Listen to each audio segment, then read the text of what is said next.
oublient leur flegme traditionnel. Et ils transforment leurs tanks en chars de carnaval.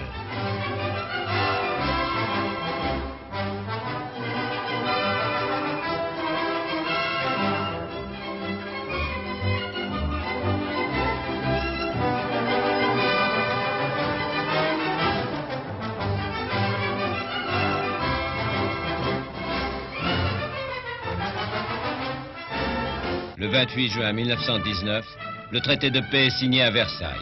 Ce ne sera qu'un chiffon de papier.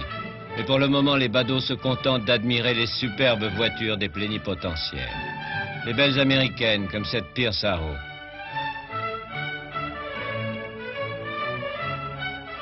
La grosse Renault 40 chevaux, qui est suivie d'une Rolls-Royce Silver Ghost et d'une Panhard, tout là-bas, au fond.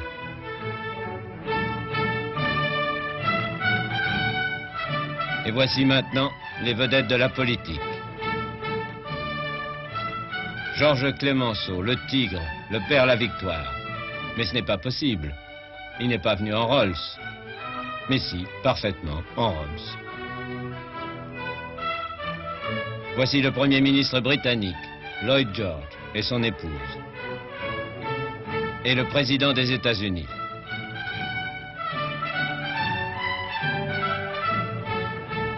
Oui, c'est bien lui, Monsieur Wilson. Quelle est cette limousine avec un grand fanion tricolore? Encore une Rolls. C'est la voiture du maréchal Foch. Et cette Cadillac, elle transporte le commandant en chef américain, le général Pershing. Nous avons gagné la guerre, déclare Clemenceau. Il faut maintenant gagner la paix.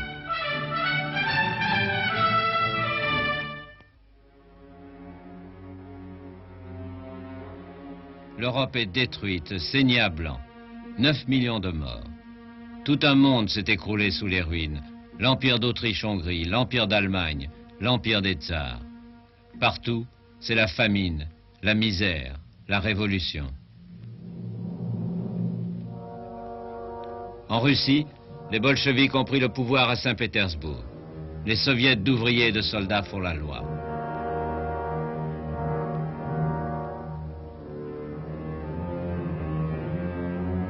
Le tsar Nicolas et sa famille ont été fusillés. Lénine est le nouveau maître de la Russie.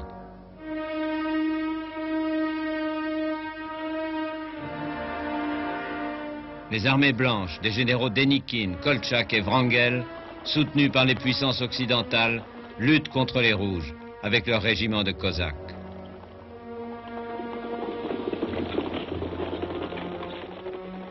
De la Baltique à la Sibérie, la guerre civile fait rage.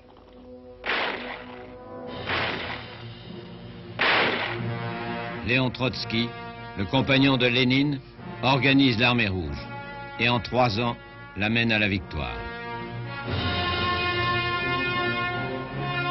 Sur les ruines de l'Empire des Tsars, un nouvel État est né, un État marxiste qui prêche la révolution dans tous les pays.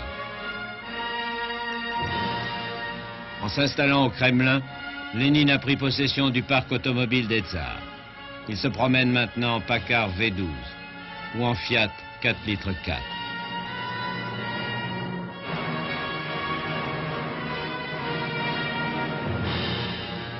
Pour les uns, il est alors le prophète du bonheur.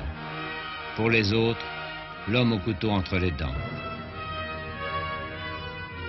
L'Allemagne vaincue, elle aussi, sombre dans le désespoir, la misère, l'inflation galopante. Pour acheter un quignon de pain, il faut une valise de marque. Mais où les trouver? Dans les bureaux de l'emploi, 9 millions de chômeurs défilent en vain, à la recherche d'un travail. Aussi l'anarchie s'installe bientôt dans la République de Weimar. D'un côté les rouges, les spartakistes qui tentent de prendre le pouvoir à Berlin, comme à Moscou. De l'autre, les nationalistes qui refusent le diktat de Versailles. Les corps francs de la Baltique, les associations d'anciens combattants, les casques d'acier. Ils vont bientôt adopter un uniforme sinistre, les chemises brunes. En 1923, Les voici qui défilent en Bavière sous les yeux d'un ancien caporal autrichien. Il s'appelle Adolf Hitler. Il attend son heure. Dans ce monde bouleversé, la France victorieuse, elle, est relativement épargnée. Après ce grand choc, elle essaie tout simplement de reprendre goût à la vie.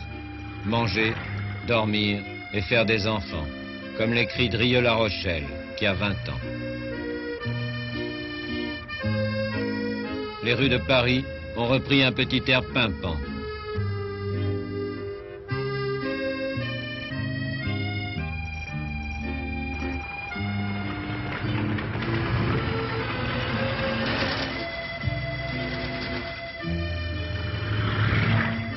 L'automobile, démobilisée, envahit la chaussée et la circulation commence à poser des problèmes. Le préfet de police essaie de mettre un peu d'ordre dans tout cela, en créant des sens uniques et des sens giratoires. Dans les files des vieux taxis qui ont fait la Marne, on voit encore les derniers fiacres à chevaux.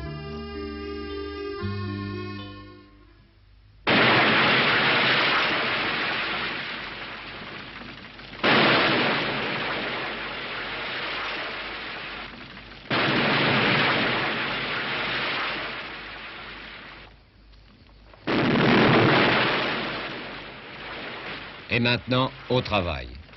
L'industrie de guerre se reconvertit.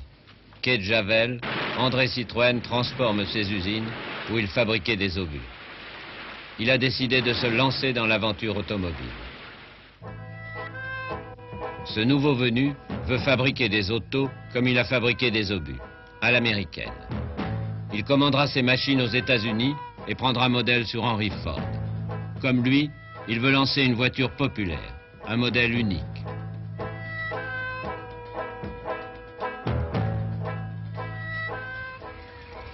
Il produit d'abord le modèle A, en 1919, une voiture banale, sauf son prix, incroyablement bas. Citroën a annoncé qu'il la vendrait 7 950 francs. Mais il ne peut tenir longtemps son pari, elle coûtera bientôt 12 500 francs. Malgré cela, il en vend 30 par jour, un bon début.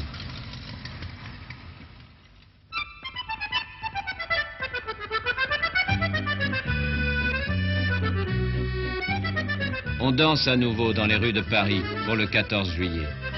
Et dès 1919, le salon de l'automobile a rouvert ses portes au Grand Palais. Il attire chaque fois une foule immense de curieux et de fanatiques qui viennent admirer les derniers modèles des grandes marques et les créations des nouveaux constructeurs venus de l'aviation, Voisin, Farman, Hispano-Suiza. Mais acheter une auto est encore un grand luxe. 2 années de salaire en moyenne. Aussi la mode est aux petites voitures décapotables, 4 roues, un petit moteur et 2 places. Pour les frileux, un constructeur ingénieux invente déjà le hardtop.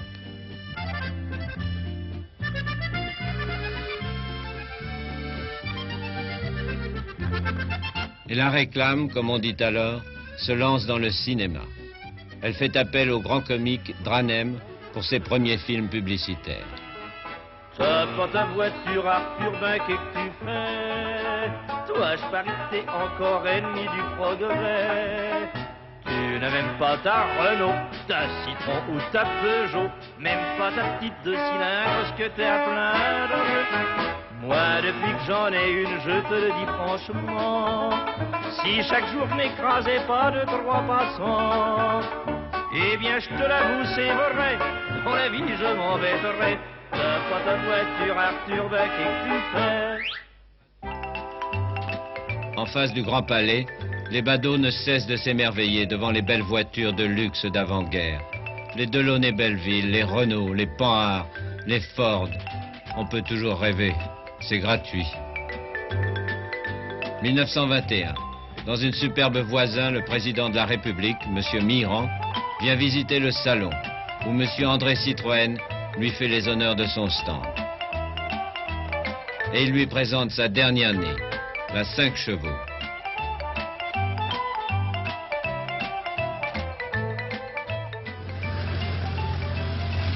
Oui, c'est la petite 5 chevaux, avec son derrière en pointe, célèbre dans le monde entier. la voiture sur laquelle tant de nos parents ont appris à conduire. Surnommée la petite Citron, car elle était peinte en jaune à ses débuts. Elle va faire fureur, la petite Citron, en France et à l'étranger. C'est la voiture dans le vent, jeune et moderne, avec ses couleurs vives, jaune ou rouge.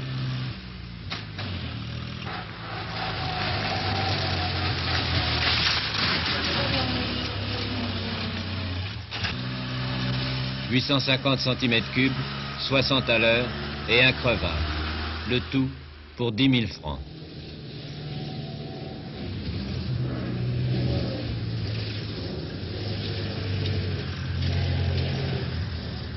Et docile avec ça. Une voiture qui marche toute seule. Aussi les femmes vont l'adopter tout de suite.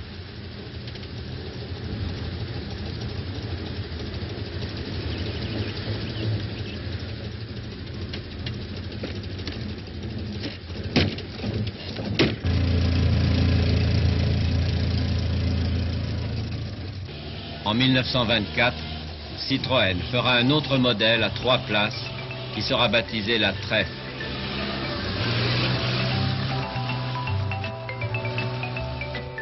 Elle aura de nombreuses concurrentes en France et à l'étranger.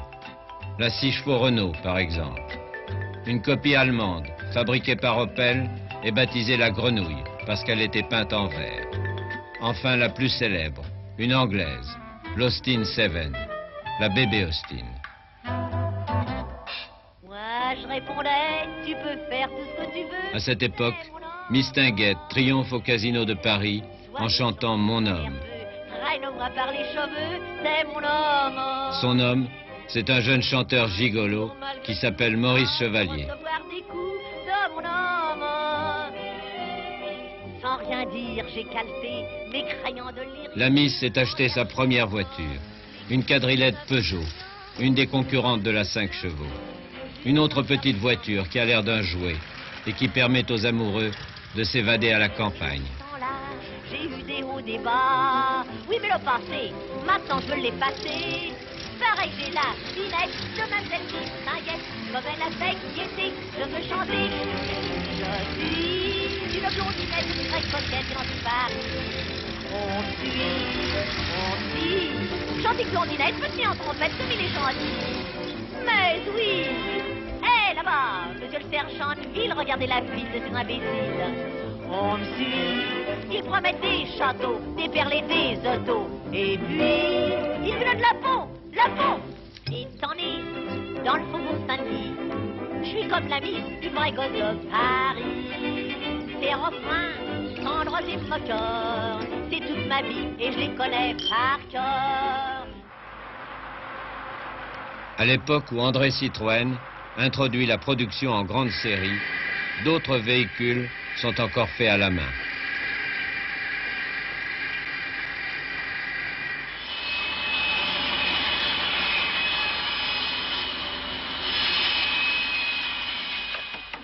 Oui, voilà comment on fabriquait alors les caisses des autobus parisiens.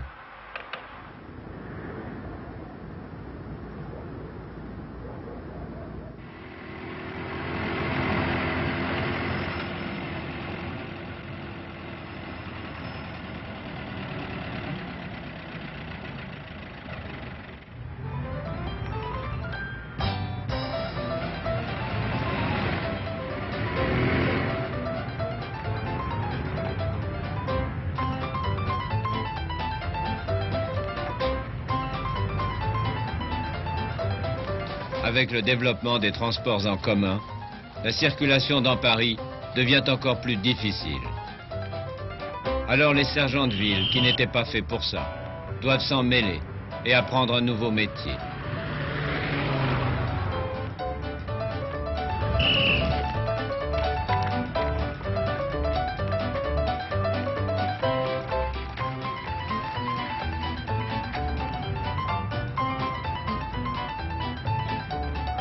Ils deviennent bientôt les personnages célèbres et familiers des grands carrefours de Paris, comme l'agent barbu de la porte Saint-Martin.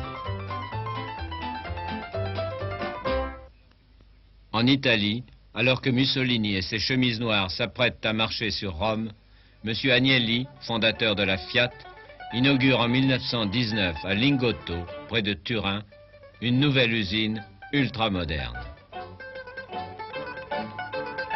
Elle est surmontée d'une piste d'essai.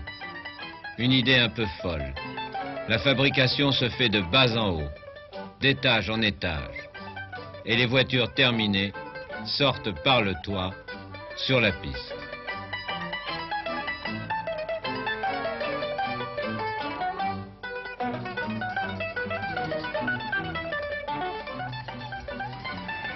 Tout de suite après la guerre, Fiat lance son modèle 501, l'équivalent du modèle A de Citroën. Une voiture banale, mais bien finie, qui fournira 20 000 taxis.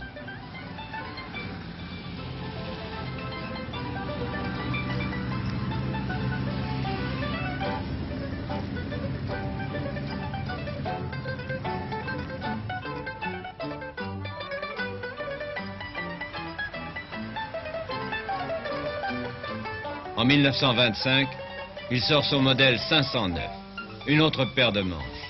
Avec son arbre à cames en tête et son moteur poussé, cette petite voiture a des allures de sportive. C'est le début d'une grande tradition italienne. Faire des voitures plus petites, mais plus perfectionnées, plus amusantes, plus nerveuses.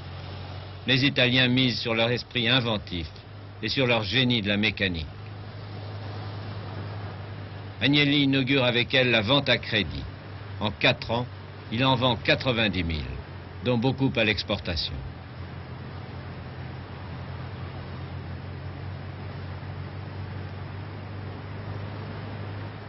Dès 1921, un autre Italien, Lancia, ancien coureur et ancien ingénieur en chef de la Fiat, a lancé une voiture totalement révolutionnaire, le modèle Lambda.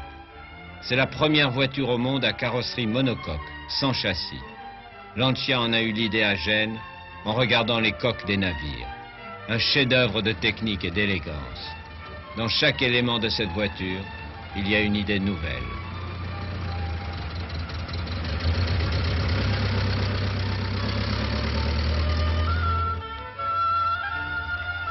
Ultra basse, grâce à un tunnel pour laisser passer la transmission. Un moteur à 4 cylindres en V. Roue avant indépendante. Une tenue de route fantastique.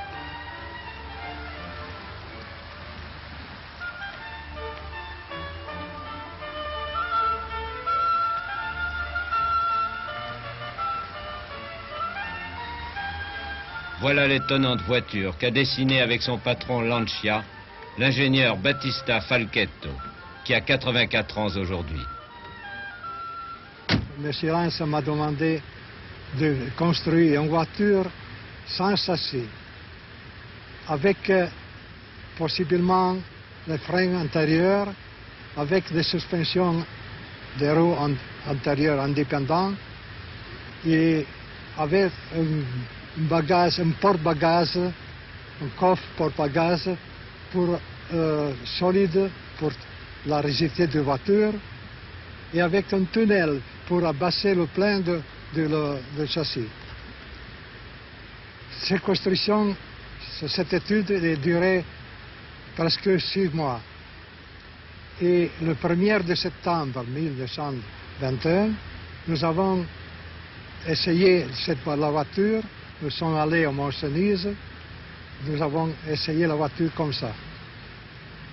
Ça c'est tout pour cette nouvelle construction que M. Lance voulait faire une voiture différente de tout le système qu'il y avait actuellement sur le monde.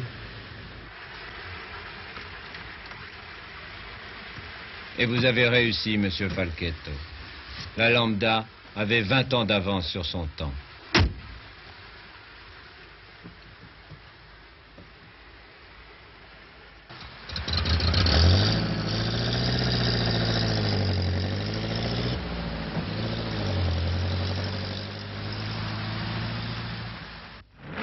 Peu après la guerre, les courses vont reprendre aussi.